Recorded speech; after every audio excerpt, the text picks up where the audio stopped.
Συναρτικές δραστικές θεωρίες, συντραθίες, σε αυτό το έγγραφο, παρουσιάζουμε ένα νέο φορμαλισμό για οποιαδήποτε θεωρία πεδίου και τον εφαρμόζουμε στις αποτελεσματικές θεωρίες πεδίου μεγάλης κλίμακας δομής. Ο νέος φορμαλισμός βασίζεται σε συναρτητές δράσεων που συνθέτουν αυτές τις θεωρίες. Αυτός ο νέος φορμαλισμός προβλέπει τα δραστικά πεδία.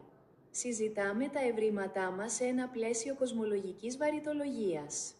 Παρουσιάζουμε αυτά τα αποτελέσματα με μια προσέγγιση κοσμολογικής εξαγωγής συμπερασμάτων και δίνουμε κατευθυντήριες γραμμές για το πώς μπορούμε να επιλέξουμε τον καλύτερο υποψήφιο μεταξύ αυτών των μοντέλων με βάση τις πιο πρόσφατες αντιλήψεις για την επιλογή μοντέλων χρησιμοποιώντας την Μπεϊζιανή εξαγωγή συμπερασμάτων.